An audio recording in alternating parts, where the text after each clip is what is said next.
Hi guys, and welcome to the episode 4 of ManaSurge Talk. Hi guys, I'm your host, and welcome to the episode 4 of ManaSurge Talk.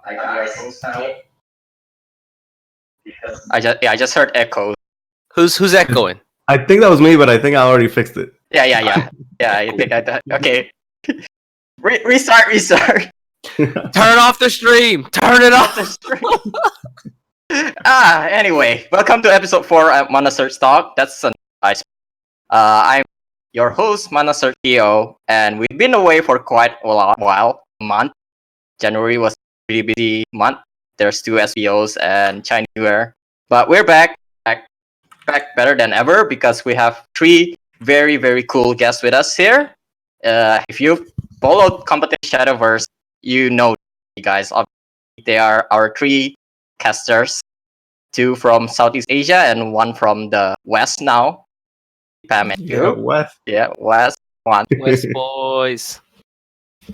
Very, very one-sided representation of the best region.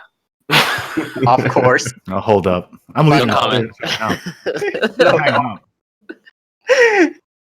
You guys had that argument for quite a lot on stream. But we can't make it anymore because West beat the crap out of us in WGP last year. To be fair, they only got 1 person. They only got 1. That's better than 0. Yeah, right. It really is. No. I can't even argue with you. But it's 1 out of 4. It's 1 out of 4. We only have 0 out of 2. I don't know. I think the math adds up. But anyway. I don't know about that, man. Anything times 0 is still 0, man. Yeah. So we have 2 casters from CAO. Your boy and East. Say hi. Hi. What up? What up? And the 1 caster from West, right? Well, I was about to say Pam. Well, Luis. Hi, Luis. Hi. Keep in Thanks mind for it's 6 a.m. for me, so yeah. if if I seem a little groggy or You just passed out during the stream. just keep in mind it's 6 a.m. Just passed out on That's that dedication, man. That's way Wake up early, talk about Shadowverse, play Shadowverse, go to bed. Yeah. Yeah, we basically forced Luis to be in here at 6 Yeah, a.m. time zone differences, man. Zone difference. We definitely did strong arm. Sorry, Lewis. It's all good. So again, these 3 are our casters for competition. All 3 of them cast W last year. Last decade, even. Last decade, yeah. I was about to say. Look at that. Today we are going to talk about shout in general, shout Shadowverse. Basically, just how you Shadowverse compared to other games. And later on, will also be talking about content creation, like how the current content creation Shadowverse is, and how to use, because it is one topic that have been popping up recently. But yeah, let's just start with the first shout. So I've watched a lot of it, and I watched a bit of the West. Well, last year it was Pam. We mostly watched you because a lot of our boys from ManaSurge got to top several times last year. I have to cheer for them, so I. And I gotta say, like the casting style between you guys at CAO and the boys and girls. My man is Yeah, you're getting broken up really badly. bad. Yeah. It's a Megatron. Oh, really? Turn off the torrents. Oh. Is it okay, Ram? Yeah. Is it okay? Yeah. Okay. Looks good now. It's better now, yeah. I just turned off. I'm sorry, Indonesian internet. That happened. Anyway, It's tough, man. I understand.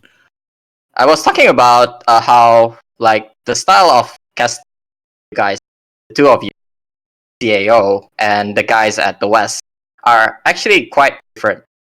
I see that me and they tend to like talk about like quite a lot voice acting, card memes, and all that during casting, while Luis tend to be a bit more critical. Say he focuses on the play, and sometimes, of course, he go but not quite a lot of. And you guys, all three of you guys met the W. Yeah. Kind of want to know, like, how does it feel, especially for you, Luis, to be suddenly included with these jokers right here. These two CAO jokers, right? Like, Yeah, how I does would it feel say, for you? like, East and Igni, they have like a really good thing going together because you guys are a great duo, right? So I think that's one of the differences that, like, me and Momo were okay, and like obviously we're friends too, but like the East and Igni, like, back and forth is just really, really good. So you guys are a lot more. They have a lot more like jokes and like inside jokes, things like that, right? And when I joined the cast for the World Grand Prix, one of my worries was that they have such a good thing going together that I would just be felt like I would be left out. Like I didn't want to just be a third wheel, right? And once we started casting with them, and we had a little bit of practice and stuff, like I feel like I was definitely trying to like get in there, but like they just have such a good thing going together. So like I really appreciate that, right? Because I know it's hard, as a caster to like have that with your co-caster, because a lot of times you'll show up to an event and it's just like, hey, you're casting with this person, and you might know them from your community, but you can't really force or fake that genuine like relationship and back and forth you guys have.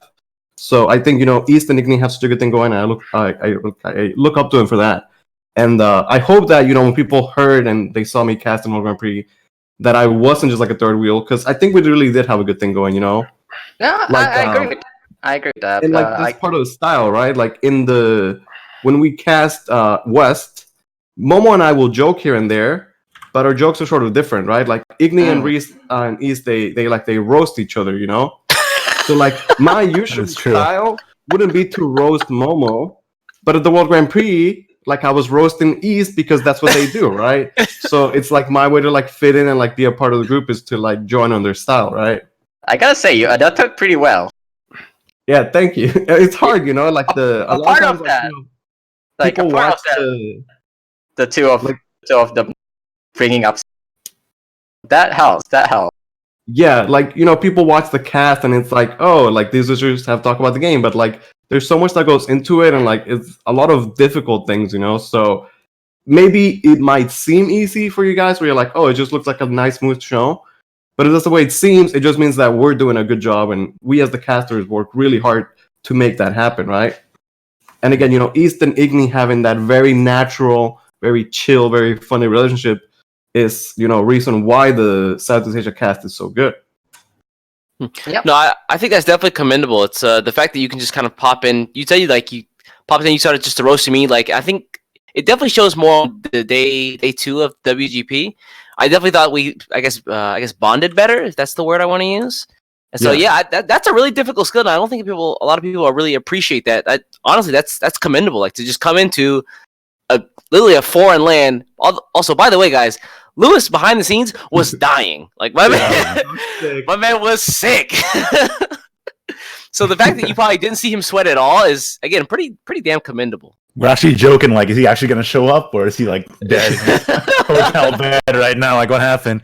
But no, I will say that you made it really easy, Luis, where you just came in and it felt pretty natural either way. So if you have any worries about being or feeling like a third wheel there, it did not come to pass at all. So I wouldn't worry about that.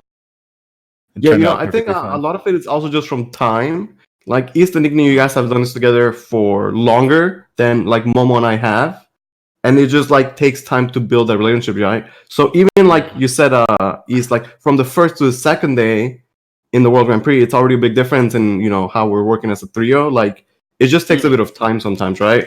So like I think Momo and I now do a lot better, and we're a lot more comfortable with each other, and we could joke more about now than when we first started like a year ago. But even now we have Bishop is the host, so now we have a new dynamic to the cast, and like things are still changing, right? Yeah, the energy definitely feels different from last year. I'll 100% say that after watching the January Cup. It definitely feels a little bit different, a little bit more lighthearted. Again, the one thing that you guys do differently is, I guess, a bit more in-depth analysis on the plays, and honestly, I like that. I think it's not a bad thing. There's no right or wrong like style of like commentating or casting, whatever you want to call it, right? And so I think that style works for you guys, and again, if you can change it up a little bit here and there, making it a little more lighthearted is not a bad thing either. I do think that one of the most challenging things when you're casting is to try and balance your personality with actually talking about the plays and being analytical about the game. It's one of the things that we basically practice every time we get on there, is to see what the right balance for that is. And I feel like we've gotten pretty good at that now after casting for a while. But in addition to that, there's also how many times do you want to bring up basic mechanics for people who are new to the game, or do you want to just gloss over it because you like how far are you into the year and stuff like that. So there's a lot of things to consider, and I feel like that's just stuff that you get better with as you do it more. And also regarding the whole function of time thing regarding increasing chemistry, I do think that that is true, but also, yeah, there is definitely a case we made for just natural chemistry between people affecting how good a duo of casters is. Because sometimes, things just don't mesh well, and that's just perfectly fine. That's just how it works out. But I feel like with us three, it turned out pretty well on the WGP, at least. Yeah, I gotta say, quite interesting. Different synergies between like each of the casters. Like we have, right, but then we have me and Luis, and then Luis, and I gotta say, like, it's very interesting the WGP stream, and it's something that we don't really get last year.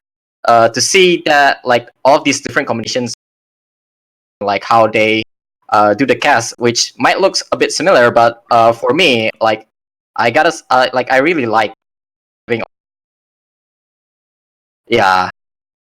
Also, like, there's one thing that was point out to, because I saw and Ignideus during the Contenders Cup.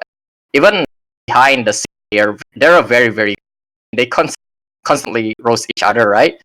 Has it always been like that, or like? I know you started casting Shadowverse last year.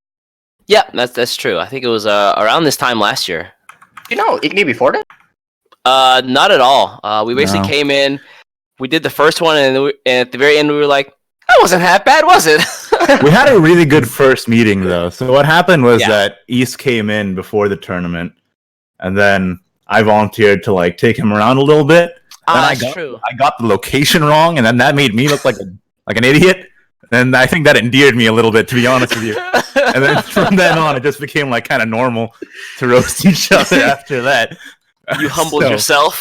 So on the cast, I mean, it was a happy little accident. It turned out pretty well, I'd say.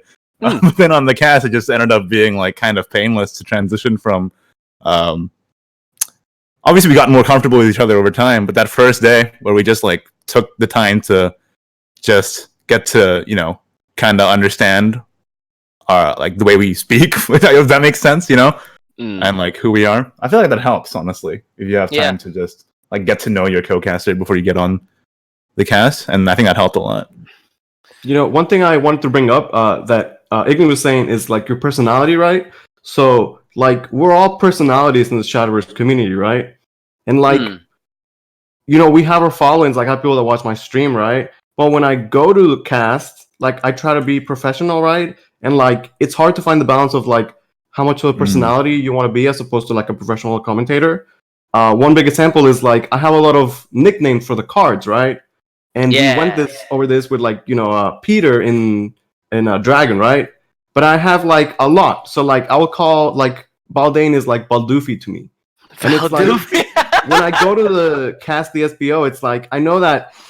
Sure, a lot of people, or most people know who I am, but there'll be people that are watching the show who don't watch my content and won't get those jokes, right? And I also have to try and be like professional, right? Because there's a certain way that they want us to cast and things that they want us to say and do, right? So it's like, it's hard sometimes to find that balance, And it like, if I could be 100% like who I was on stream, like maybe the cast would be like a bit more fun or whatever.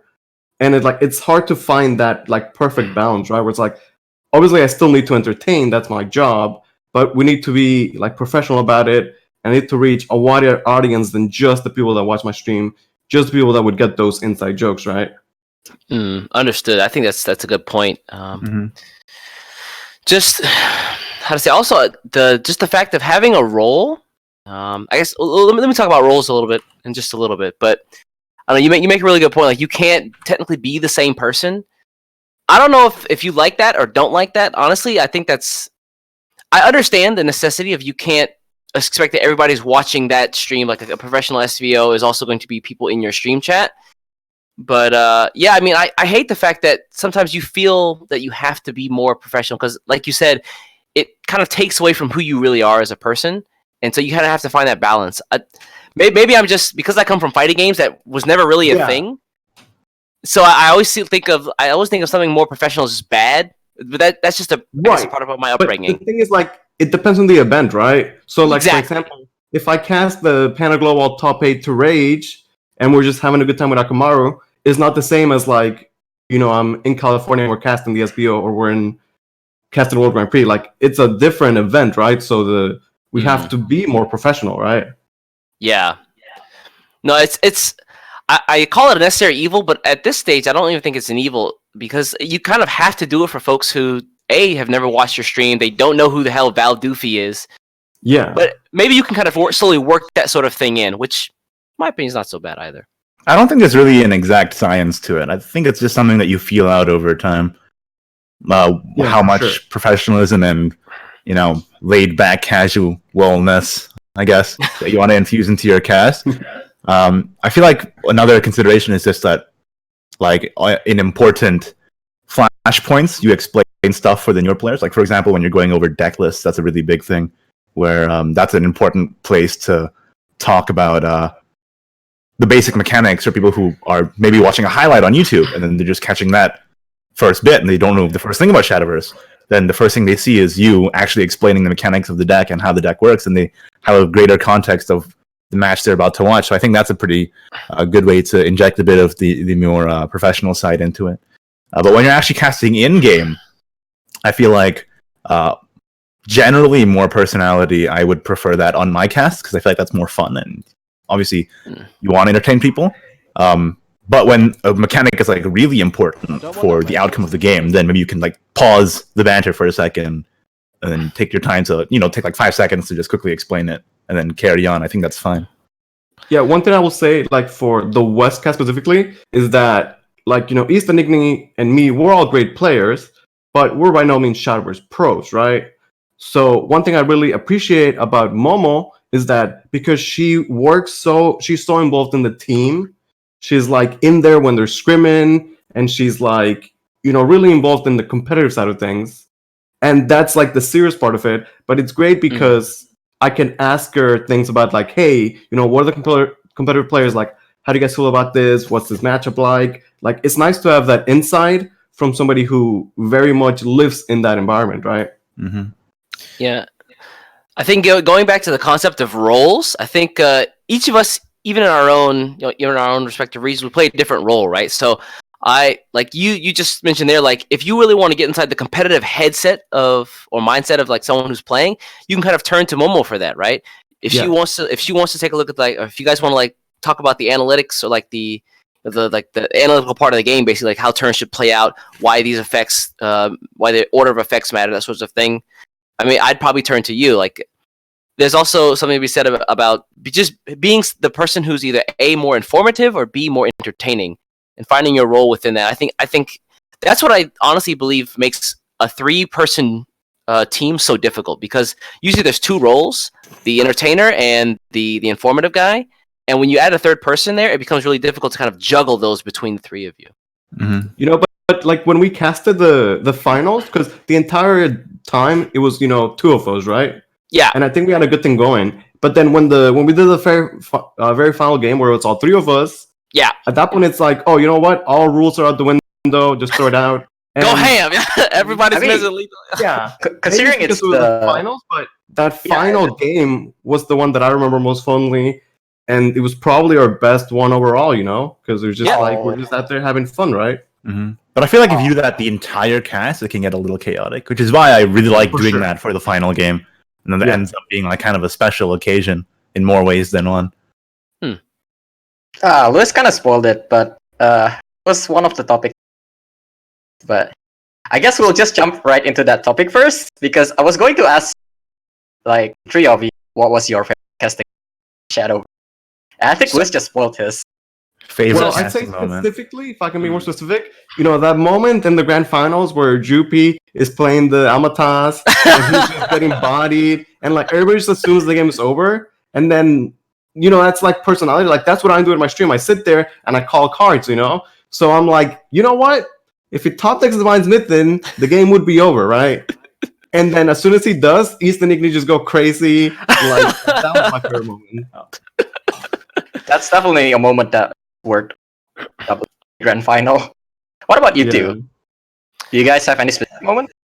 Honestly, I'm a big fan of. You go ahead. Honestly, just the entire Take-Two section was just great. Like, just watching people not play like their regular decks, having to build a deck on the fly, and then also, like with Igni and Luis, like calling like left or right, like which cards they're going to choose, and then seeing like when we're wrong, it's like, why would you do that? And then when we're right, it's like, okay, yeah. But then later on in the game, when they actually like use the cards we didn't expect them to use, like oh, he went left there instead of right. Why did he do that? And then the card comes out, like, he's not insane. Or they just brick horribly, and it's Yeah, that's also an outcome. I do like that part of the draft though. It's just left, right. That's how we casted the draft. High quality. What about you, Igni? Like, what was your favorite? Like, it doesn't have to be double. From last year, I do really like the Sasamumu. Everything's all according to plan. The hand symbol, the little smirk and the nod. It was good. No worries, guys. I'm a really big fan of $1 million Poseidon. I thought that was so hilarious from 2018.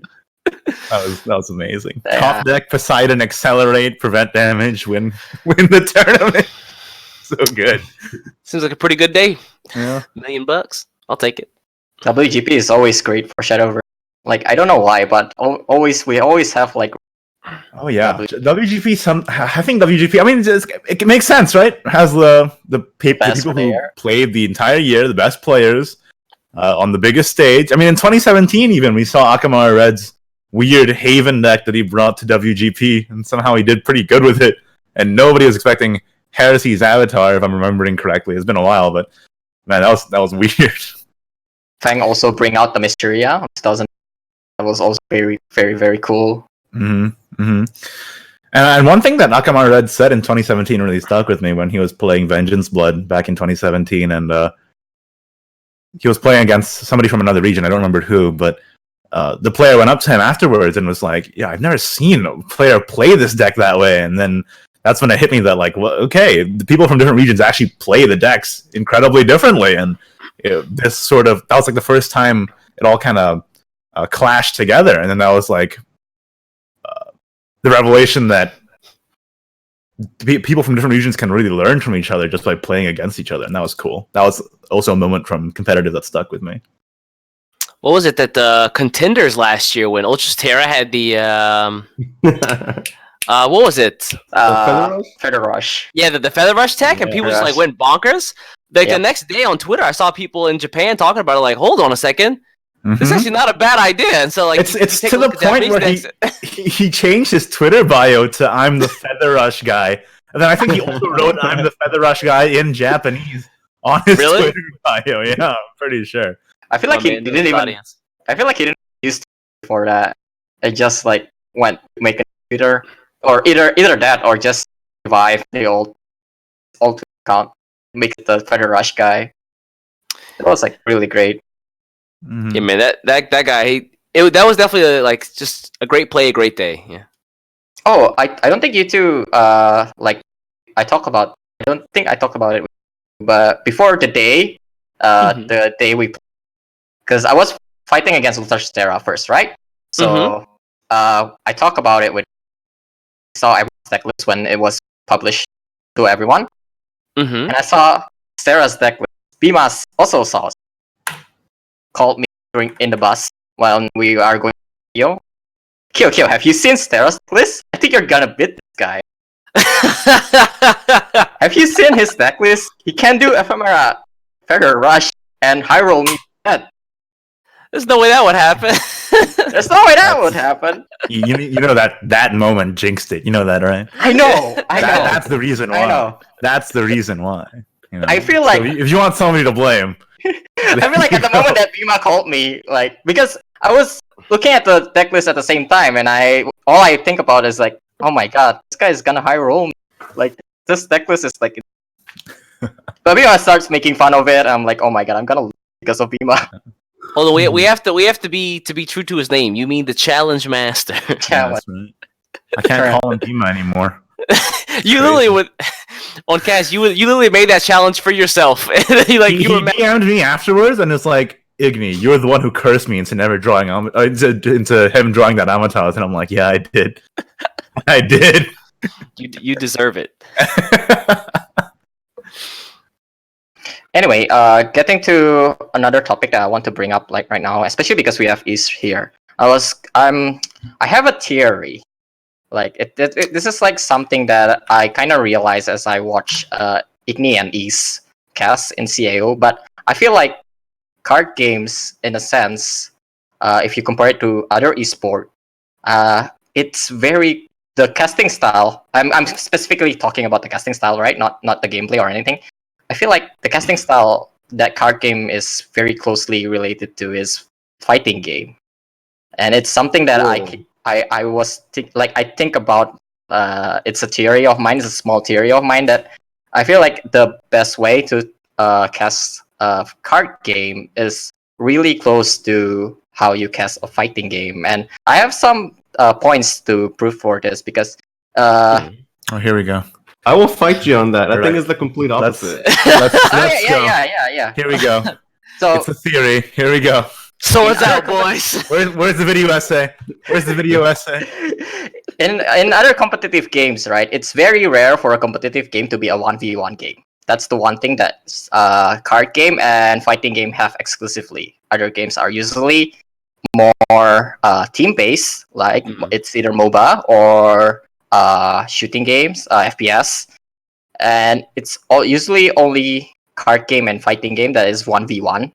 And the thing about being 1v1 is you can talk about the players and the matchup more, like specifically the player matchup, how each players play against each other, and how the decks match up, in a sense that decks being a character in fighting game, because each decks, just like characters in fighting game, have their strength and weakness and ways to play around them. And that's why I feel like card game is a bit more fighting game. Of course, fighting game is a lot more hectic because it's fast, and card game is slow because we play turn by turn. That is obvious. But the thing is, even there are similar concepts in fighting game and card game that you can say, being tempo is one of the thing. Having being defending and attacking is very similar in both fighting game and card game. Usually, if you're in a fighting game, like if you're in a corner, you are in the defending, while the opponent is being the attacker, trying to open you up. That kind of thing is a bit similar of like someone being in aggression and in tempo, compared to the other players who are trying to fend them off and not only trying to survive, but also trying to take back the tempo. And if we're comparing to counter fighting game, it's like trying to get out of corner and being on the offense yourself. That's like one of the things that I feel like a bit similar. And there are some other things, but I kind of want to talk about this, right? Like let's start with Luis, because you. Yeah. Okay. So I think I agree with the things you're saying, that they have similarities. What I will say though is, no disrespect, it just doesn't translate to the casting of it, because the casting of it is completely separate from, the game, or the similarities. Like, it's just not applicable, I think. So the example that I take all the time is that fighting games are like professional wrestling, where it's like, oh shit, he hit him with a chair, he broke him on a ladder, like it's like hype shit's happening. And card games is like golf, where it's like, okay, the player's making a shot, that's a nice shot. It's like, when we play card games, sometimes in the early turns, it's like, he has 2 play points, he's going to play a 2-play minion. He has 3 play points, he's going to play a 3-play minion. It's like, that's the extent of the plays that is going on. And obviously we can talk about strategy, but like, the actual action isn't intense. While in a fighting game, it's non-stop action. Like, have you ever seen like Dragon Ball Fighters? Like, I know. happening, people are flying, and in the commentary, like they have 99 seconds to commentate a round of like Street Fighter. We have like 20 minute 20 Brood minutes. Mirror, or like sure, there's sections where there's a lot of action, but the majority of the match for card games is just waiting, people taking their turn, taking 90 seconds to think. So I think that even though the game and the genres might have similarity, the casting styles ends up being wildly, and I mean wildly different. Shout outs to 20-minute rune mirrors, man. That's the struggle right there. Oh yeah, I'm not saying like it's 40-minute exactly. full blood mirror last week. That was upsetting. Oh, you don't Did not enjoy talk that. about it. We don't talk about When that to anymore. turn 18 it was not okay. They're both still at 20. How is that happening? I will say though, I think what I do really like about fighting game casts is that energy, and I think I've quite a few of us have like done our best to try and inject that energy into our casts for Shadowverse as well. I feel like that works, but like you said, Lewis, only in moments of high intensity. It's not the entire time. Yeah. Think of the Jupy, Divine Smith, and Top deck. Our energy was on point at that spot, but it's impossible to ask us to maintain that for the entire game when it's like he's got one mana and he's going to play a 1-drop. It's like Yeah, this is the not. context of the game matters, right? It's due to the length as well. Like Okay, if but you do that the entire cast, it's It also is just draining, right? yeah. so Here like, comes Goblin. Yeah. so like here's the thing about like fighting game casts, right? Because of course inside the game, right? It's very hectic, and that's very obviously different from casting a card game. But usually in a fighting game tournament, because of the way it's set up, casters usually need to make time between the matches, either doing character selects or doing button checks. And during that time, I feel like they need to have something to talk about that's not very high pace, right? Yeah. And they tend to talk more about the matchups and everything, like a very, very specific player matchups and character matchups. And I think like those moments, like those brief moments when not a lot of actions are happening, is a bit more during like the small turns in card game where nothing really happens and you don't really have much to talk about. So you end up talking a lot more about the matchups of the decks and the matchup of the players. But Yeah, I that's think just like, that's true. One thing that I will say though that's a big difference is that usually in fighting game events, the players are there at the event.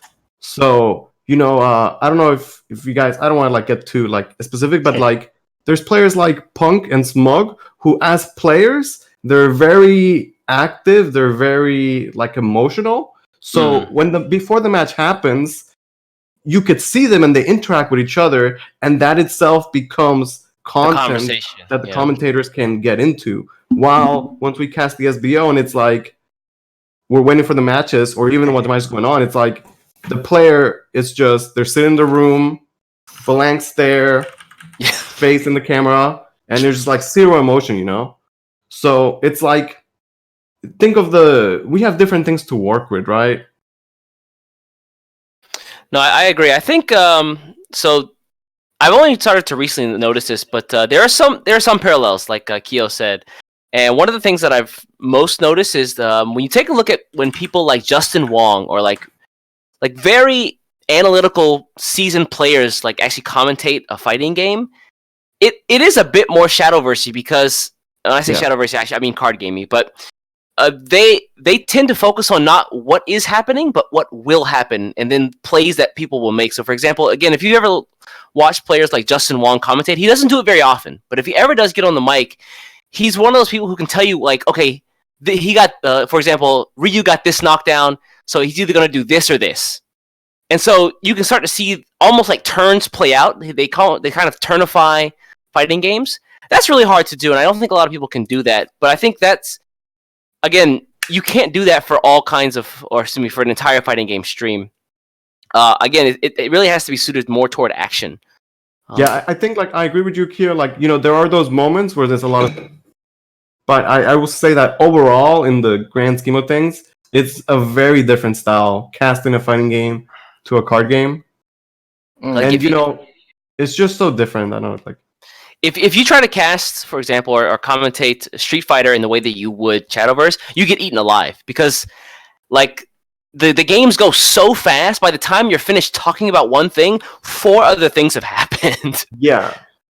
No, I agree with that because my point isn't really that they are like exactly 1v1, but I feel like there are things that translate between the two genres better than it translates into other games, other esport games. Like compared to casting, say, League of Legends or Overwatch, like there are a whole lot more similarities between casting a card game and casting like a fighting game compared to the other ones. And it's like one of the topics that I kind of have inside my head, and especially since is right here and he has casted like both.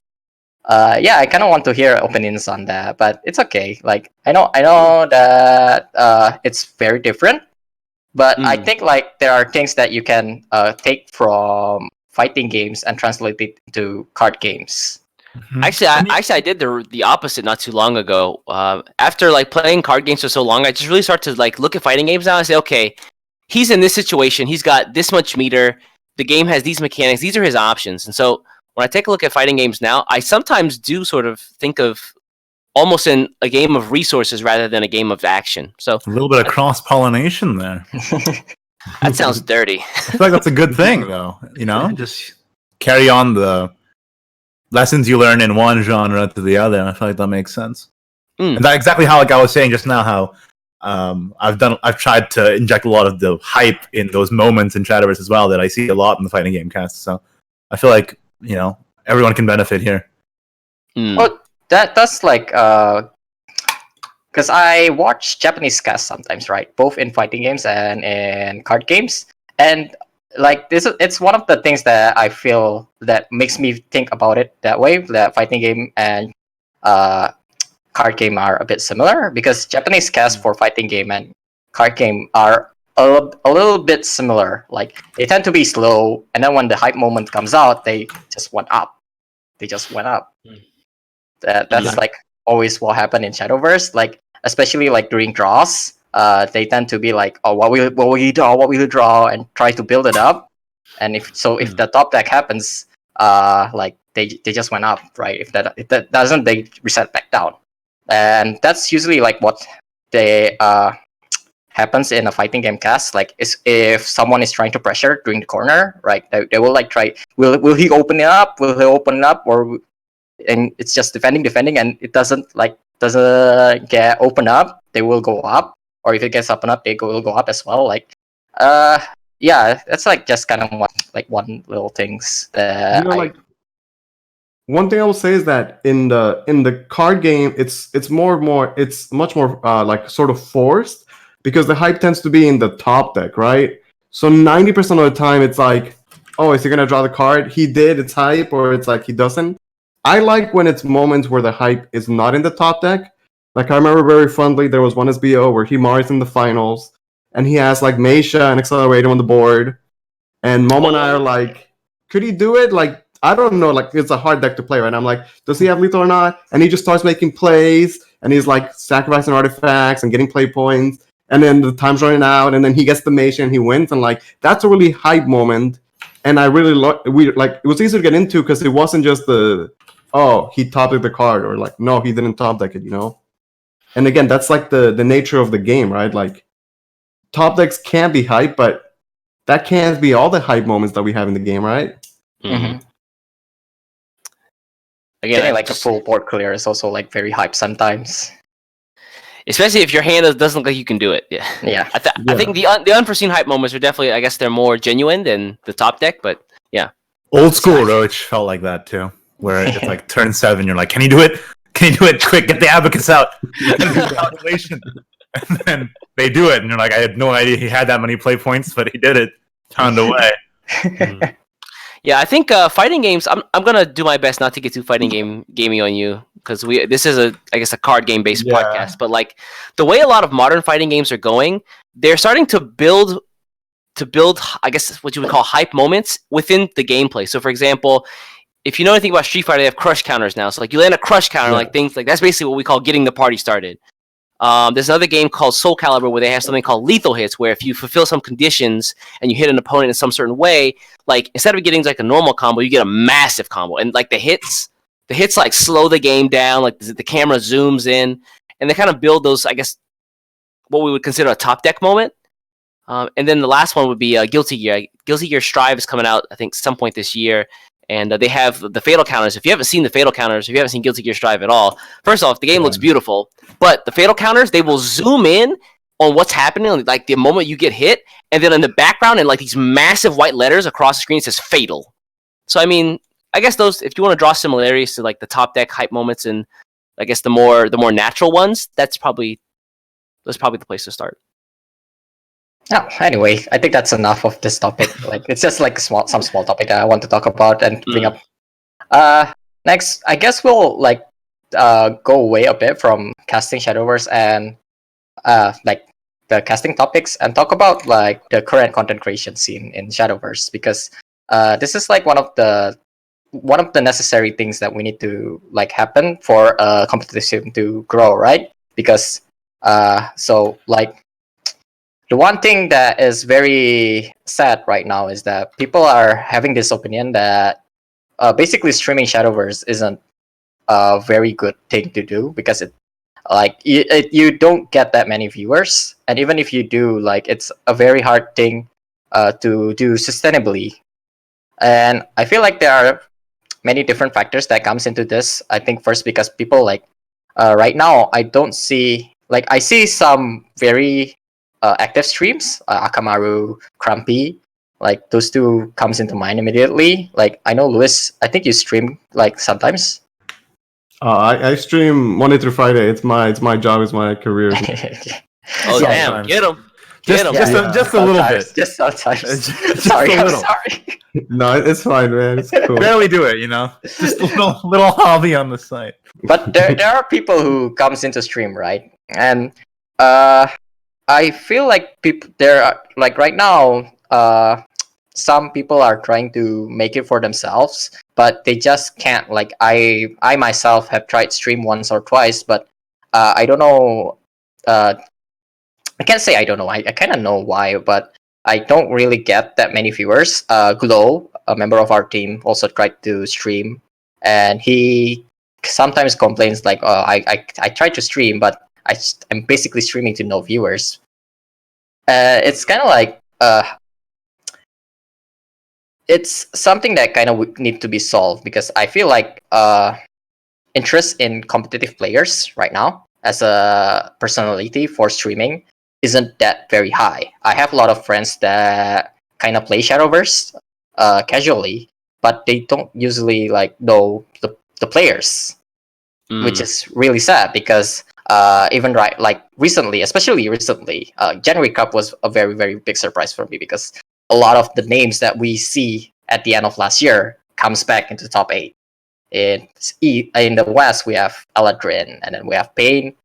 Azure Cloud also made it to top 8, and then in the East, we got Bima back. Like Bima went all the way in to win the whole thing, and he's been like a very, very big name in CAO competitive scene, right? Bima, but for the casual players, like it's like Bima who, and I don't know like how to put it, but it feels like the interest for casual players towards the competitive scene isn't that very high. Usually the people who watch the competitive scenes are like the competitive streams are the competitive players themselves, like me, like or the people from the other teams right now, and people outside of that circles aren't really paying attention. And this is like a problem that I feel like needs to be solved, but I kind of don't know how to start solving this. Like, do you guys like have any ideas? Maybe Is, because like he's been in a fighting games community, and I think fighting game also had this point somewhere in their history. I mean, yeah, I think Lewis definitely knows this as well. He's Oh, yeah, I will he's go deeply so rooted down hard, in Florida, yeah. But so here's the thing, right? I think what a lot of players fail to realize is that if you're gonna stream something, you're gonna put yourself out there, and you want to build a community around yourself, or not only your game but around yourself. There needs to be a reason why people are watching, right? So, for example, these guys who are streaming, like Glow, all those folks, it's great that they're streaming the game. They're good at the game, no doubt, right? But if I'm a viewer in the game and you're just playing the game, I can go to any stream, or I can just do it myself if I wanted, to be honest. There's got to be something for someone watching to sit down, come in, and just enjoy what they're looking at, right? And I think a lot of people look at that the wrong way, where they say, well, I'm just going to build the ark and the animals will come. That's not exactly how it works. You have to give people a reason to watch you. I think that's really where a lot of people fail. And Right. for example, yeah. I mean, go ahead, because I'm going to go on a long rant, so... Selling? I'm ready for this. Strap in, boys. I don't know. I feel like a lot of players nowadays, it's okay, I'm going to stream the game. I'm streaming the game. Why are only 3 people here? It doesn't make any sense to me, right? I'm good at the game. People should know that. They're putting the chicken before the egg. So, for example, if you're going to stream the game and you're good at the game, but nobody else knows that outside of the community of people who are actually good at the game, how would you expect people who have no idea who you are to come and watch? Right? Honestly, I wish people would invest more in the players, and this sounds bad, but I mean, with the asterisk, the big asterisk of know the game, I wish people who are really good at the game invested more in their personality than they do in the game. Does that make sense? Mhm. Yeah, 100%. You could take that clip and can misconstrue it like in 100 different ways. I'm pretty sure somebody will, but I want to be clear that you should also know the game well. But I mean, for example, if you take a look at anybody from SEAO, right? Igni and I will sit on cast or on commentary during an SVO, and we'll talk about the 2 players, like, oh, Bima's back this time, or Yahiko's back this time. But to be honest, what defining feature do they have? Bima is actually, for good or for better or for worse, he's a bad guy, and that's so good because there's something you can just pull from that. We can talk up Bima in a way that we can't talk up other players. So again, whether you hate the guy or like the guy, you know who he is. And if you're going to stream and people don't know who you are, what do you expect? Yeah, so I think there's 2 big topics there, and they're completely separate. So you say, like, you try to stream, or some of your teams try to stream, and you get no viewers. Like, there's a huge difference between, what it is to stream and how to be a successful streamer. And that's a lot more than just, I'm playing the game and I turn the stream on. Yep.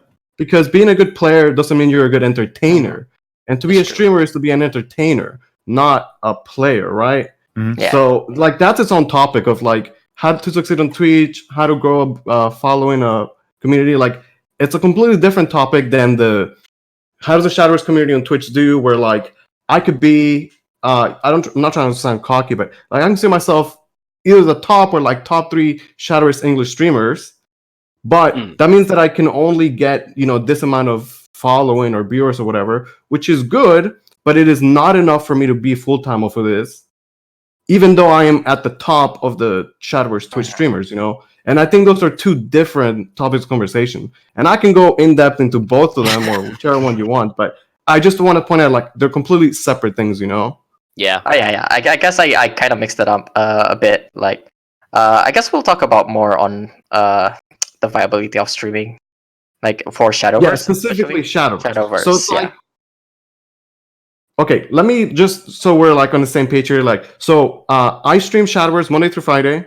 This is like my job. I consider my job, and then I cast. Right. Mm-hmm. This is what I do, and I can support myself doing this. However, a lot of people might not know this, but I have another job I do in the morning, where I work like an $11 an hour job that I do to make sure I could like still have revenue. And I live with my mom, so I don't pay rent, So it's like, yes, I could do this. This is my job. My job is Shadowverse. I stream and I cast. Like, that's what I do. And, I do make money enough to, like, get by and, like, I'm not out there homeless or some shit. But I also have another job and I don't pay rent, right? So it's like, yes, Shadowverse is a job for me, but can I stream Shadowverse, being one of the top Shadowverse streamers, and support myself and live on my own and stuff? Like, no, not even close, And, the thing is, like, as one of the top Shadowverse streamers, it's not like I could grow anymore, Like, anybody that plays Shadowverse or watches Shadowverse on Twitch, like, they already know who I am. There's not an unexplored market for me to reach. Like, that's it, It's just, there's not more people that are watching or interested in Shadowverse, right? And in the past, like, maybe this could have changed or we could have had more things.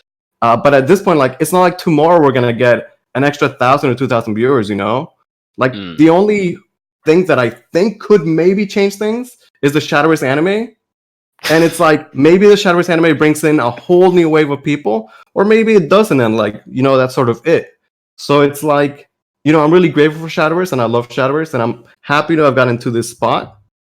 But, at this point, like, if you're like, hey, I want to stream Shadowverse, can I make a living off of it? No, not even close. Nah. Like, you can't, right? And like, I have the benefit of being a Shadowverse caster, which, if you go and you stream Shadowverse today or tomorrow or any new, like, you're not going to be one of the casters, right? I mean, you could, but it's not an easy thing to get. So think of it like me streaming Shadowverse and casting Shadowverse. That alone is not enough for me to like fully sustain myself, And the way the scene and everything is, it's not like that's going to change. And like, it's not like tomorrow it's a new expansion and we're going to get extra 10,000 people interested in Shadowverse, right? So it's like, that's kind of what it is, And if you're gonna be a new streamer to the game, it's like that's the ceiling, and like, it's not bad because like I'm a Twitch partner and I could do like, things with that, and like I have a following and I have community, and that's worth a lot. But can you make a living of streaming Shadowverse? I would say no, not really, But it could help, it could get you places. Let me take this from a different angle in terms of expectation rather than ceiling. I feel like the way you presented it, Kyo, correct me if I'm wrong, it's like they try streaming and they don't get the views and they just give up. I don't think that's really the angle that you're supposed to approach a career in internet content creation from. I mean, if you think about it, most people who have successful YouTube channels or streams, they spent a long time doing it without any return before it actually started paying out for them. Of course, there are exceptions to that rule, but I know that I did it for a while before anything came of it. It's not something that just falls into your lap and you're set right off the get go. That's definitely put a lot of time investment in, and you have to learn it. It's a trade like any other. You can't just go and stream the game and then get 3 viewers and go, I guess that's it, I'm done. You have to learn metadata, you have to learn scheduling, you have to be consistent, you have to learn search engine optimization, social media. It's multifaceted. So while Lewis is correct, I would say that Lewis has good points in terms of what it means to reach the ceiling of the stream. You're not even at the ground floor yet if you're just streaming once, getting 3 viewers and going, I'm done. That's it. Dead stream, can't do it. Cash it out. You gotta take the time to cultivate your community, to learn the skills you need to actually do content creation, and be prepared to do it for a long time before anything comes of it. That's just the way it is, and that's why I've always maintained that if you're gonna go gung ho and be like, I'm gonna quit my job, I'm gonna become a YouTube superstar, don't do it. It's not gonna work out most of the time. It's something that you have to go into with less expectations, and then if something comes out of it, then that's great. That's how I feel. I feel like if you're banking on that to happen, you're gonna end up really frustrated and burnt out, and you're gonna keep asking your questions. Why is it not working? Why is it not working? And then you're gonna quit. I think that you have to love it too. Honestly. Yeah, I feel like if you don't start from a point of passion, then you're just doomed to fail. Yeah, like when I talk about where I am today, we're like, okay, I could stream, and we're a Twitch partner, we have all these viewers, and I'm a caster. Like, I've been streaming for like 3.5 years, like this shit didn't happen overnight, right? Yeah, exactly. It's one of those things where I don't really blame anybody for thinking this way, because it's not something that we really talk about all the time. Because to people who are just watching, it just seems like, oh, you just get in front of a camera and play the game. But there's a lot you have to do behind the scenes to maximize your chances of success. Yes, there's an element of luck, as with pretty much everything in life. But there's something that you have to do. There are steps you have to take, things you have to read, A/B testing you have to do to find out what exactly is the best chance for you to actually find some modicum of success. It's not just get on your stream, open your OBS, click the stream button, and then try and, make a living out of it. I feel like there's a lot more to it than that. And I feel like, if anything, to take away from this is not to discourage you from trying it out, because I would definitely encourage anybody to try it, but I would go into it with lesser expectations, first of all, and also going into it with the serious mindset that it is, if you want to treat it like a job, you have to treat it like a job. You can't just skip to payday. You gotta actually learn how to do it. So those are the takeaways, I feel like. Yeah, and like if I can go back to the Twitch aspect side of it, it's like, you can have a schedule, you can have a webcam, you can have a green screen, you can have a great microphone, and you could be a boring ass person.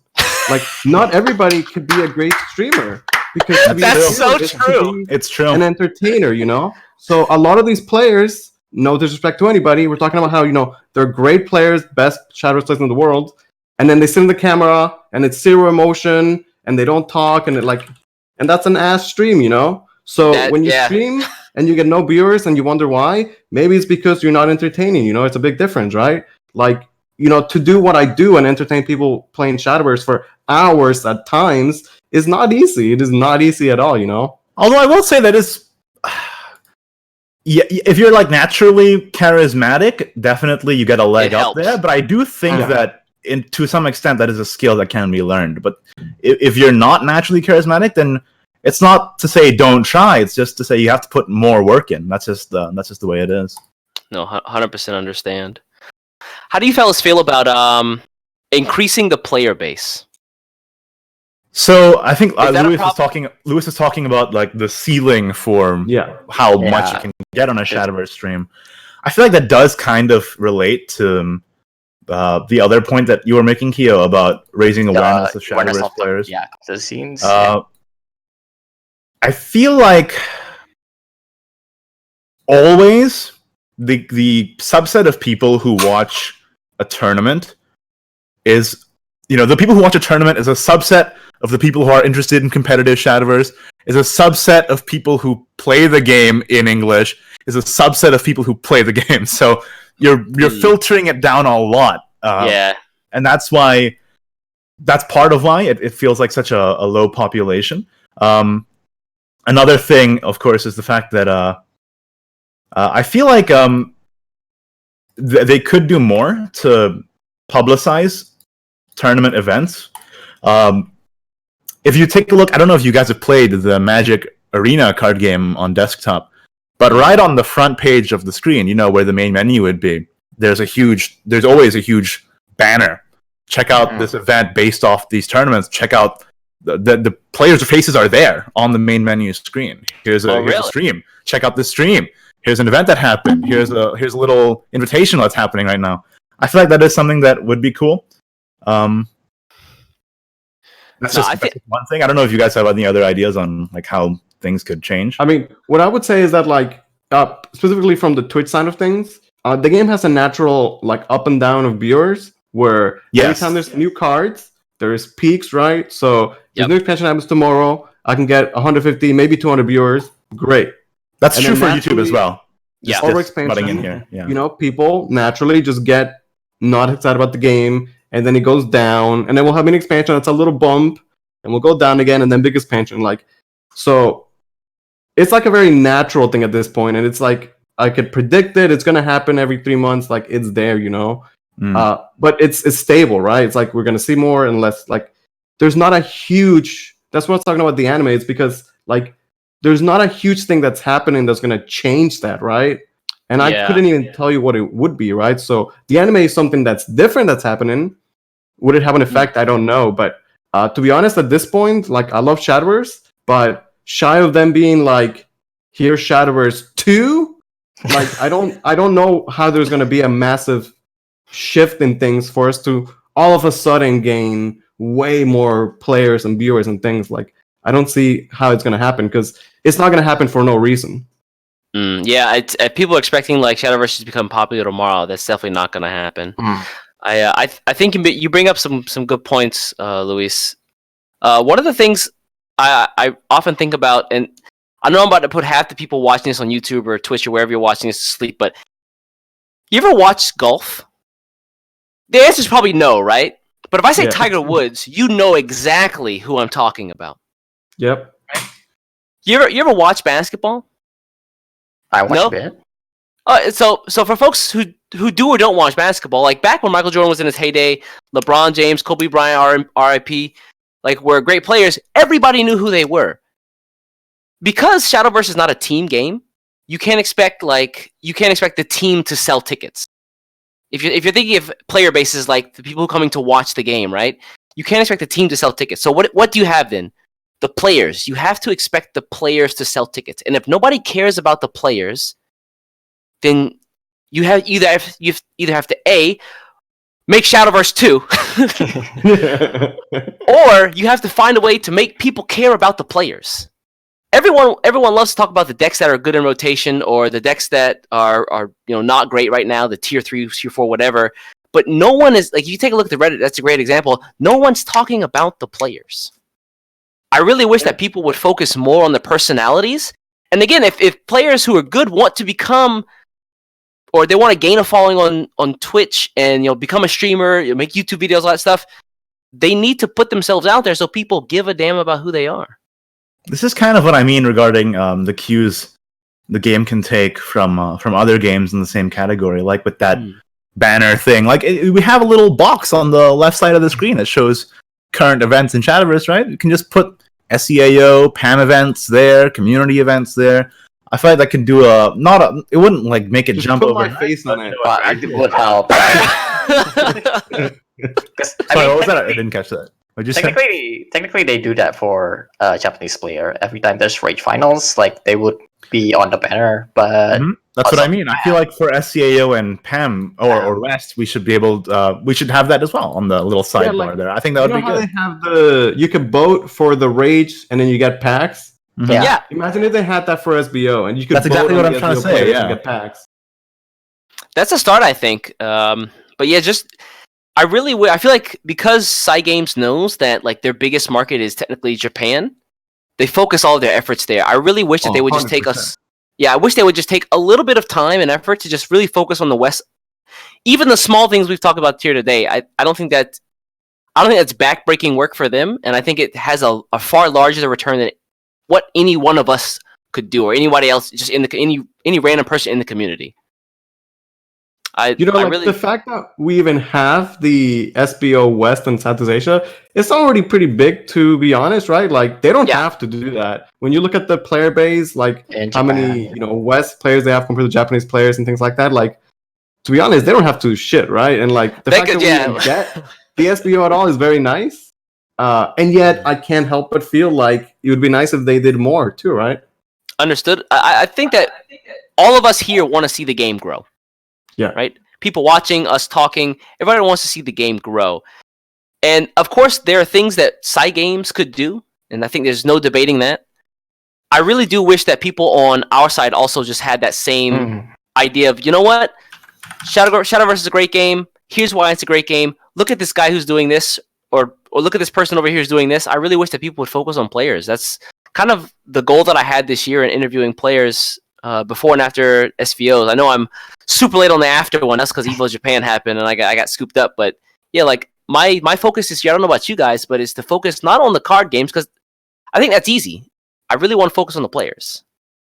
I want to build a storyline for at least one person this year. I think if I can do that, that's a successful year for me. Yeah, then the thing is, like, it being a card game is hard because in a fighting game, like I'm sure you guys have heard of Zero. Like when Smash 4 came out, he won like 64 tournaments in a row, because he's the best. Dang. But in a card game, it's like, man, that's not what's gonna happen. So like right now we have Asher Cloud, who he won contenders, top 8 at Worlds, second place or top 8 at January Cup. So as the caster, I'm trying to push that storyline. I'm like, oh man, Asher Cloud came from nothing. Now he's at the top of the region. He's so good, and like Like I'm pushing for it. I'm really pushing for it. But if in February, if he doesn't make top 8, I can't push it anymore, you know? And it's hard because he's one of the best, but it is a card game and he might just get bodied. And it's hard to make that storyline happen if the players can't be that consistent, you know? Yeah, I mean, I think that not only... Well, for example, let's imagine he does get bodied, right? He doesn't make top 8. Why? Why does he feel he didn't do so well?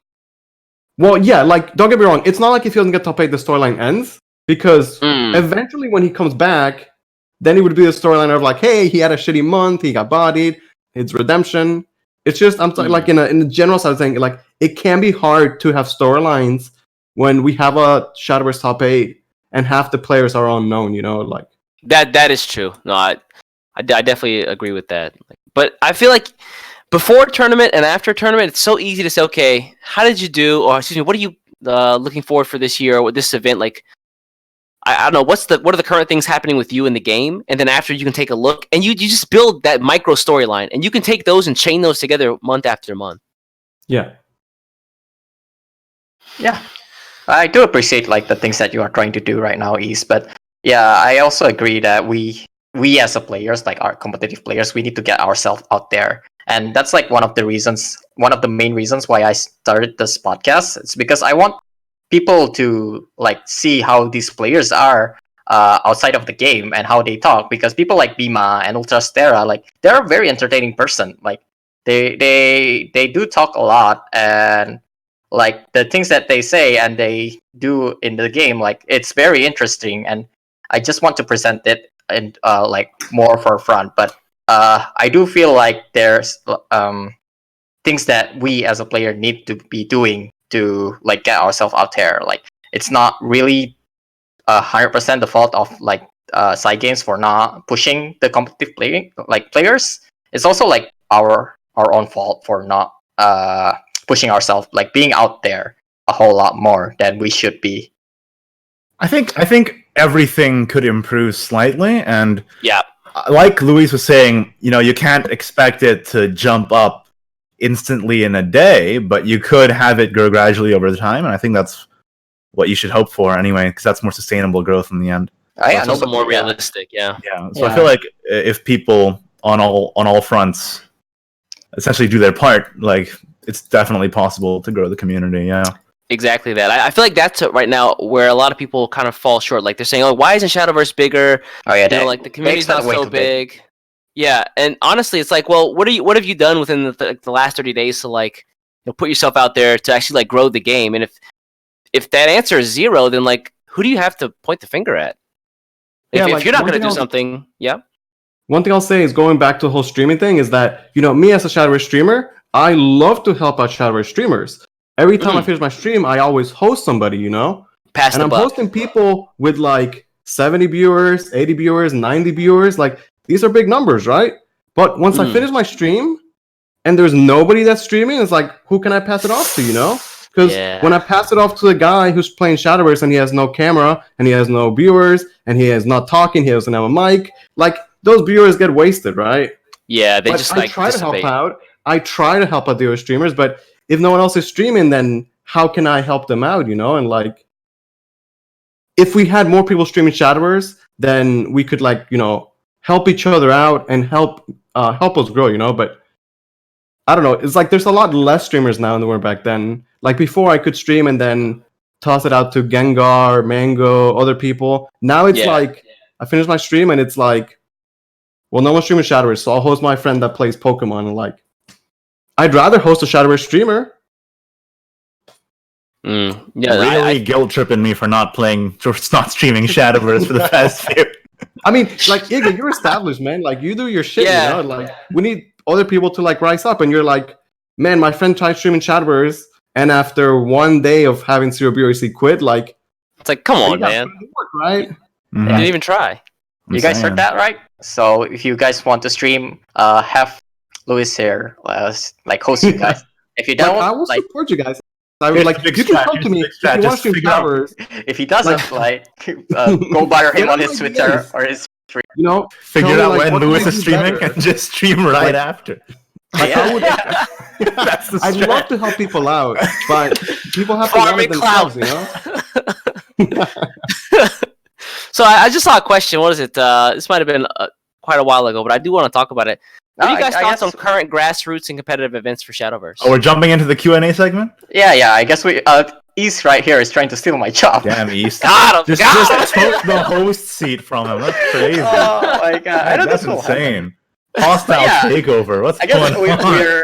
we're kind of done with this topic, although we might be like jumping back into it during the Q&A. But let's move on to the Q&A section right now.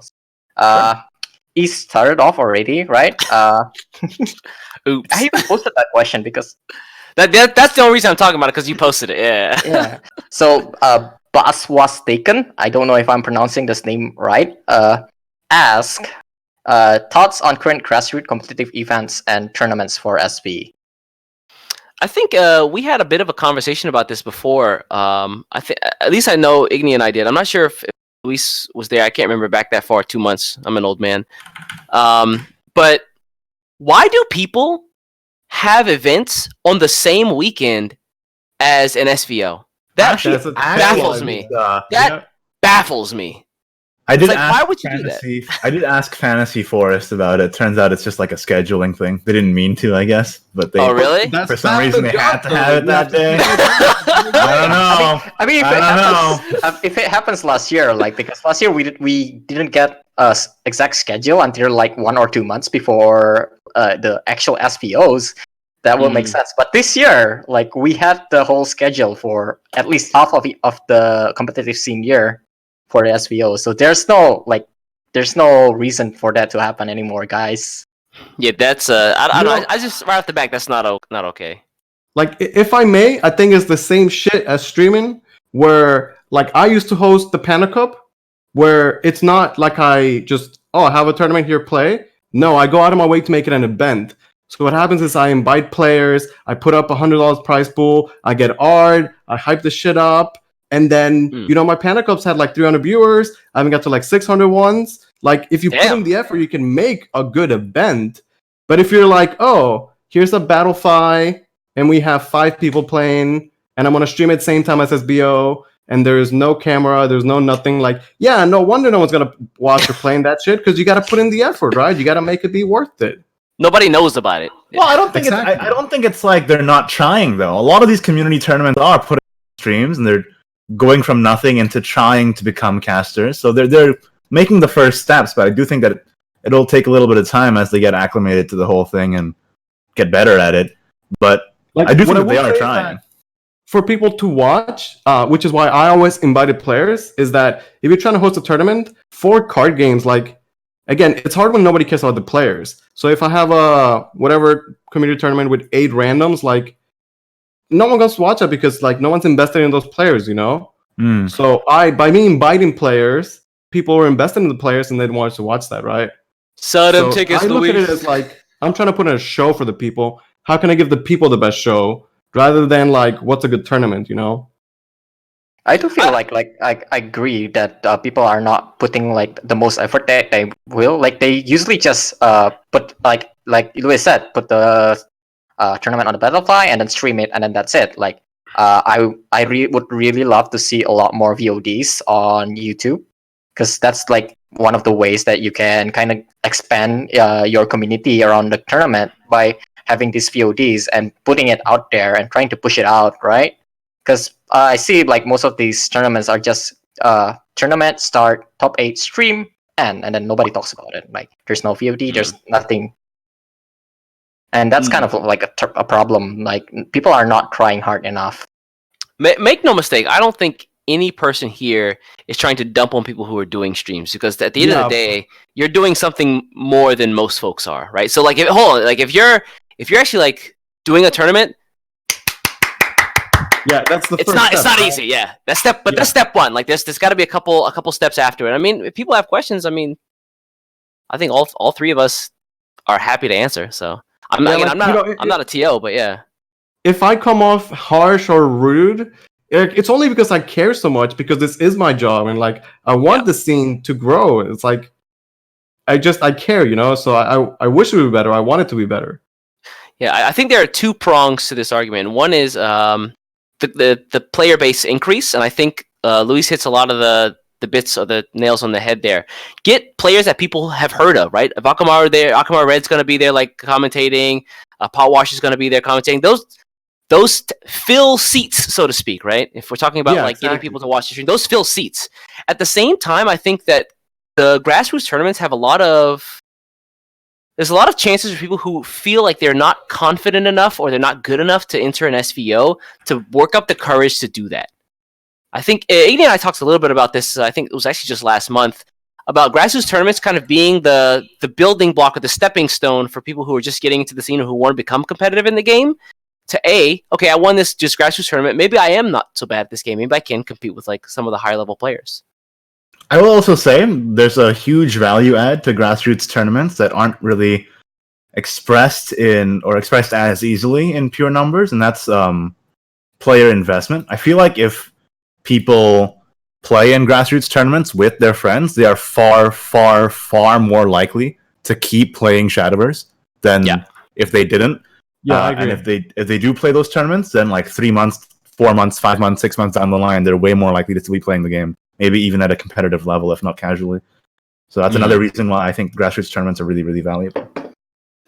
I think, again, I don't want to bore you with old man talk, but I actually did like a lot of research last year into like golf and how, if you don't know this, like golf a couple of years back was like on its last legs. And with the emergence of Tiger Woods and like a lot of efforts that like the PGA took to like make the game, I guess, more easier to digest and more accessible to new people, one of the things that they did was they got pros to come out and just play with kids.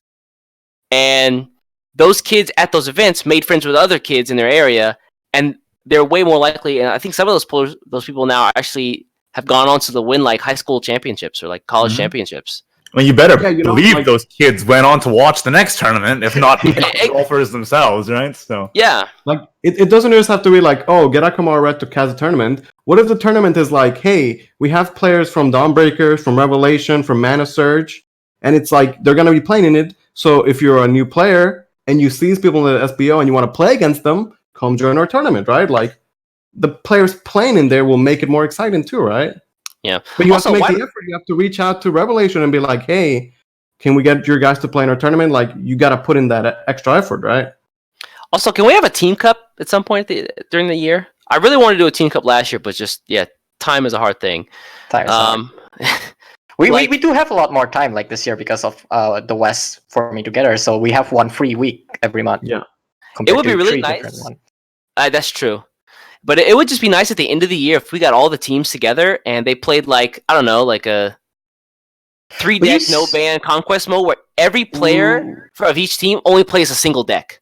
Or something like that, right? Like, we used to do that back in 2017 and I think early 2018. We used to do team versus teams, but I'm not sure why we're not doing it other than like schedule. Like, especially last year. Last year's schedule is like really packed because there's 3 different region tournaments every week, so it's really hard to try to like slot in that last bit.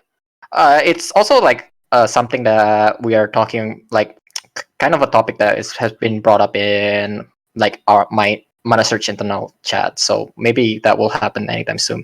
But to expand on like the grassroots topics, Mint Candy here said in chat like a bit earlier that there's just no gain for organizers. And like, what do you guys think about like this?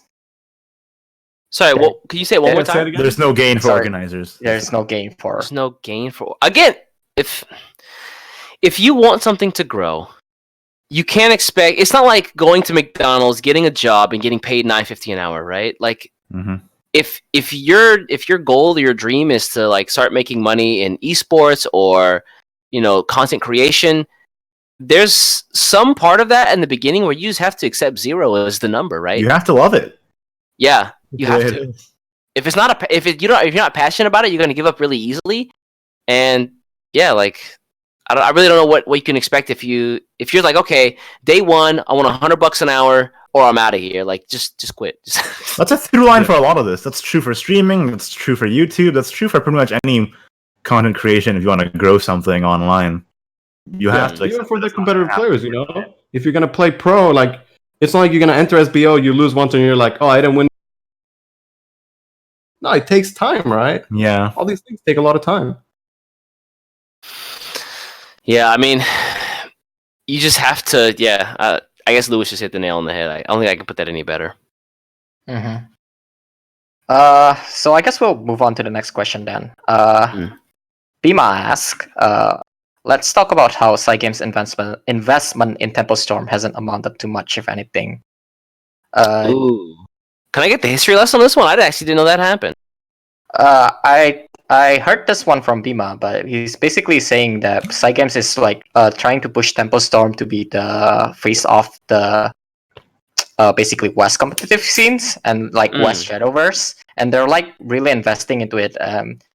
He kind of feels like all of this extra investment can be pushed into like the other active teams, like Revelations, for example, like Revelations or Dawnbreakers, because they're kind of like more of the face of the actual community for Shadowverse, right? Well, Temple Storm has a bigger name, but like I don't want to say bad things about Temple Storm, but they're not really like who most of the community like know about. Well, let me say that there's two separate things here. First of all, is like I would argue that it has amounted to things because Temple Storm is doing great things. You know, we have the meta snapshot, we have the buddy system, we have card reveals, we have all these things. And you know, when we talk about the content creation and this shit being viable for us, that's what that is, you know? When you have the buddy system, guess what? Those casters are getting paid. The players are getting paid. Like, you want this to be a viable thing for people in the scene? Like, that's what it's doing, you know? So, you know, I would argue that it is doing a lot of things. You know, the other argument would be whether, you know, the funding or whatever should go to other teams. And I could agree that maybe it shouldn't be solely Tempo Storm. It'd be nice if, you know, Tempo Storm gets to the thing and ManaSurge and Dawnbreakers did too. But I'd say that, you know, that's on your guys, the teams, to prove themselves, right? Because Tempo Storm is a legit organization and they have their shit together. While no offense to the small community teams, but it's like how reputable is, you know, a team like ManaSurge or Dawnbreakers or Revelation or whatever the hell, you know? It's like, is Cygames gonna just give you guys a big check just because you guys get together and play Shadowverse here and there? Like, you gotta show a lot more than that, right? I guess we were just talking about how the current audience for streams is already competitive players, so I feel like finding an organization that has an audience elsewhere to try and bring in more people kind of addresses that and isn't actually a bad thing generally. I mean, would you say that then if there was a stream dedicated to the non-competitive aspect of Shadowverse, it might be doing more good than one? Oh no, I mean how like you know how Kyo just said that usually on an SCAO the people in chat are people who are already competitive players, right? Yeah, understood. Been in the community for a while. I mean, think of like the buddy system, right? Where they invite these streamers from other games. So, you know, if they invite this Fortnite or whatever streamer and they have their thousands of followers, and you know, the streamer is like, hey, I'm playing the Shadowverse tournament. A lot of those people aren't in the Shadowverse scene. They're not the players they're already watching. They're reaching out to a new audience. And those people will see the game and they'll be like, hey, you know what? I am a weeb and I like card games. Maybe I'll play this game out. Mm-hmm. That's like, exactly what I think it is doing something because it's actually getting people that are outside our bubble interested in it. So I would say something like Cygames investing in Temple Storm, the buddy system. Those are great things for the scene. And if anything, I wish we had more of it. Yeah, I think that's the fact that you're getting people who aren't interested or who like don't have a history in Shadowverse into the game. Their followers follow them, and then that's how you get the cross pollination. Yeah, exactly. Mm-hmm. I would agree. That's pretty much exactly what I wanted to say. Yeah. I feel like the one big thing that we kind of one big conclusion that we hit today is that we need to work a whole lot more. And I do feel like deep down I know that that's true because I'm gonna I think upset a lot of people, but I feel like we are a bit too well, how do I say it? People are entitled. complacent? Like, Yeah, we you're are for entitled. the good stuff without putting in the work that you know leads to that, right? It's about expectation management. It's true in life too. You can't just try it once, it doesn't work, and you're like, oh, this sucks. I hate this. Doomed to you gotta- fail. Yeah. you gotta example put the hours in. Like the guy that's a great Shadowverse player, and you play in the SBO and you get top 8. He thinks he's entitled to a Twitch viewership because you got Shadowverse top 8. No, you're not entitled to shit, you know? So Yeah. if you want a Twitch viewership, then you have to work for it. Like you worked for your Shadowverse top 8. And if you're the team and you want the side game support, guess what? You have to work for it. You're not entitled to it either. It's definitely a different skill set. Being good at the game and then marketing yourself.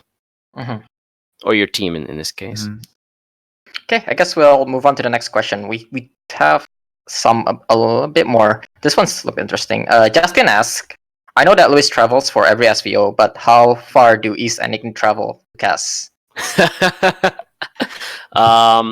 Igni, I'm gonna let you start. I'm gonna let you start, Igni. I don't travel. Well, that's not true. That's not true. You I need do. to go I to the office. I take the cab. Dang. How far?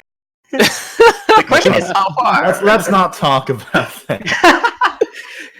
I come from Japan, so that's usually about a 7 or 8 hour plane ride, or longer, depending on if I have stops and layovers. But so it. Basically, just eats one of my weekends for the month.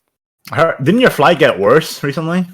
It got a little bit better. The only reason January Cup was really bad was because I took my first red-eye flight ever. If you don't know what a red-eye flight is, it's basically like an overnight flight.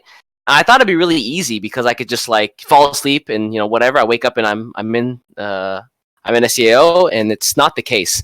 I woke up midway through the flight. I slept for like 30 minutes. When I say midway through the flight, it's because I was awake the rest of the time, and I was just nauseous the entire time. And I woke up, or excuse me, I got to Singapore, and I felt awful. Like I hadn't slept for 7 hours. It was overnight. I felt nauseous, and then I had to go through customs. And I was like, oh, just wanted to die. So luckily, I got there a bit early, so I could relax and rest and stuff. Yeah, like if people don't know, like for me specifically, like you're saying, the SBO, like it's the entire weekend. Yeah, I'm talking like I wake up Saturday at 4 a.m. to catch my flight, and I get home Monday at 6 a.m. So like, yeah, you see the cast, and it's a couple hours, but reality is that like it's my entire weekend that I have to do that, right? So it like as far as the time timing the thing. Casters, yeah. Can't relate. me and Luis over here anyway. What about yeah, you, like- Luis? You want to talk about your travel? No, I mean I'd like just know that it's a lot and like it's work, right? Even if it's like you guys see the SBO and like you watch the tournament and you're like, oh, that was great. There's a lot more things that go on behind the scenes, whether that be preparation or production things, or me sitting in the airport for 6 hours, or my flight getting delayed, or having to emergency land. Like it's a lot of work, I go through shit. I just I hope show you up. haven't had emergency landing. Oh, I did. Yeah, I had one. Did you really? Oh, Yeah, I did. no. That's bad. Yikes! Yeah. I'm sorry, man. I've heard like horror. Just move. Just get into that West Coast split, Luis. Do it. Next question. Okay, next question. Chloe asks, I guess this is for the CAO casters. Like, how surprised are you when you saw the 21-19 Father Refinement in CAO top 8? This is specifically the Glow match, the Glow finals. I think it was. I forgot what month is that. Crazy things like that is pretty much the most fun Absolutely. cast you can have for Shadowverse, honestly. What was Crazy it? The summer? moments like that. Yeah, like that, and like what was it? Like the Summer Rage League, where like they had these basically like they were both just trying to get evolved so they could pump up their Zeus, and then basically like they finally got to the point where they actually wanted to play Zeus. and they like scream Zeus. Yeah, And you can Yeah, actually those- hear it from the stream. Mhm. yeah, that was cool. I think those moments where the game just where you can see the excitement in the game, whether you're a big fan or not. I think that those are like the golden moments.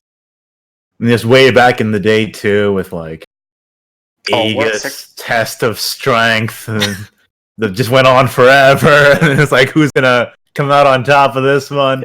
I don't know. We don't talk about the control matchup anymore. You don't wanna remember? I don't want to remember control. You have to look. You have to respect what came before, okay? Oh, no. Back in the day, you had to walk uphill both ways to win a match in Shadowverse. Dragon Mirror. The Baja Wars. I miss Baja Wars, honestly. Unpopular opinion, I miss the Baja Wars, man. It's definitely an unpopular opinion. It was funny. Whoever Baha'd last wins. Ram Kakaitis kind of felt the same way. Shadowverse never changed. Well, it changed a lot. I loved it. Yeah, I would say the game has changed a lot, actually, from when I first started playing to now. I don't know about you guys, but I love the meta right now. Like, there's so much diversity. No, all right, that's fine. If it's just me, I dislike. I know Rune, there's a lot of so obnoxious. yeah. Rune is obnoxious. I think I'm going to go on a bit of rant because I got GM the other day 30 minutes before the reset. Nice. Woo! And that was very stressful. I feel so bad. Stressful. I forgot. I wasn't really playing ladder the past few. Just got kicked out of top 10k in Rota, and I just got kicked out of top 1k in Unlimited. Oh, I went from 30 packs to 10 packs. Next expansion. That's upsetting. Right now, basically playing anything that can't handle turn 6 Quan against Rune is very hard because they. I just wasn't really playing the ladder. I played the arena, the cup that's happening right now. Can't do Unlimited. I'm playing Take 2 literally right now. I just wasn't playing the ladder. And then I forgot about it, and I checked my master ranking. Rank 10,200. I'm like, welcome to the struggle bus, buddy. But yeah, the meta is great because there's a lot of diversity. But I really wish they knock Rune down a bit. It's ridiculous. How do you feel about the Yuzuki buff? It's a step on a good direction, but they still get walled by Rune. Dude, my best thing of Yuzuki is after she got buffed, I'm playing it, and I'm like, okay, it's turn 6. I play Yuzuki, and I clear 2 of the followers. I'm like, wow, that felt great. And then I read the card, and I'm like, oh, you tell me, yeah, you don't get your play 6 drop on curve. I'm losing 2 playbus next turn. Yeah, that's pretty whack. Mr. Rune player, whatever they do, their entire hand costs less. Yeah, and as I think about this, I'm like, it's and just not this off here, right? And you clear 2 stuff, they make 4 stuff. Just you wait, man. Mini expansion. Dark Feast Bat 2, Electric Boogaloo's coming back. I feel like that would be an easy win for Blood. They basically reprinted Dark Feast Bat, but he's on his way. He's on his way. Nah. Yeah, they definitely need to turn Rune down. Anyway, it's surprising they didn't change that when they did the quick balance patch. They're gonna do it after Unlimited because even Unlimited is full of Rune. I think Unlimited is much more unbalanced than Rotation is right now. I would imagine. If anything, they should have toned down Amato's Forest. That's the Wild West, man. I don't touch Unlimited like that. I've been playing Unlimited a lot. I'm in Unlimited Grandmaster. If you look at the JCG results from right before the patch, I think it was literally like a day before or something like that. It's top 16 Amato's Forest. Dang! And it was like I don't remember the amount of ruins, but it was like 14, 13, something like that. It's like, all right, okay. I think this is the more pressing problem. Meanwhile, if you look at the JCG for Rotation, of course, JCG is a no-ban format. I talked about this in the video that I made talking about this as well. But for Rotation, it's like 11 runes, which is still a lot, but like, it's not 16. You know what I mean? So yeah, they definitely need to tune like Rune, and there's some other classes down as well a bit. Anyway, I think that's the last question for now. So thank you guys for being here. This is kind of like the end of the podcast. If you guys want to plug yourself in, like where people can find you. Go for it. At East_ML on Twitter. At or / Micah Lewis on YouTube. / East_JP on Twitch. I'm in all those places. I just did it. I just put the whole roll. Why are you doing this? Just have one name. Nah, man. So much easier. Nah, that ain't me. YouTube, Twitch, Twitter, Discord /Ignideus. Come find me.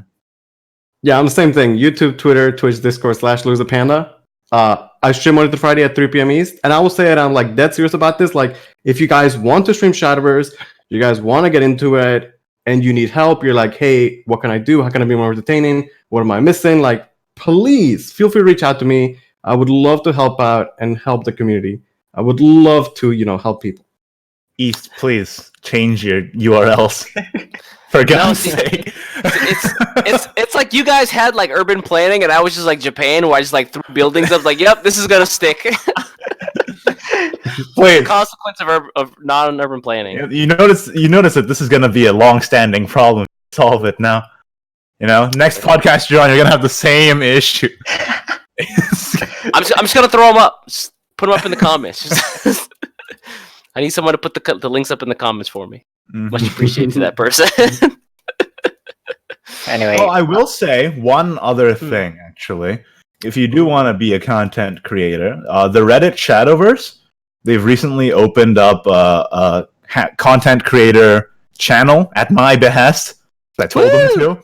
And people are going there and asking for advice, and I'm giving advice, and other people are just asking questions and chiming in. So if you're interested in that, then go check that out and ask the mod, I guess, for the role. But I think you actually have to be I don't know, I'm not a moderator there, so I don't know what the requirement is, but I think you actually have to be a content creator for that. But yeah, if you're interested, you can check that out as well. All right. Make more content. Yep. Yeah. You guys can follow me at Keo_SV. And yeah, that would be it for this episode. Thank you guys for having here. Like this is like a really good talk. I really appreciate you guys putting it out there. Like there's a lot of useful advice here. Even the very last one. Don't be like Ace. Use one name. Yeah. What are you do doing, urban man? planning. What's your marketing strategy here? I want already you to remember failed on 4 that one. URLs. That's I already the failed on that plan. one. My Twitch is like I need to make a new Twitch now. I can't use this one. YouTube is hard. Twitch you can change, right? You can change your Twitch. Oh, you can? Okay. YouTube is actually really easy. I'll DM you later. Really, thank you. All right. Because I literally thought it was impossible. If you need YouTube advice, you can just ask me. It's alright. I've been doing it for a bit. Got Anyway, thank you guys for being here. Thank you for people watching this. Like, I really appreciate you guys, and see you guys next time, which would be end of this month, because we have 2 SVOs back to back, like next week and the next week after. So I think it will be at the end of February, the next episode. We'll see you guys later, and yeah, bye bye. Take care, folks. All right, Cool. we're done. Clear. We did it.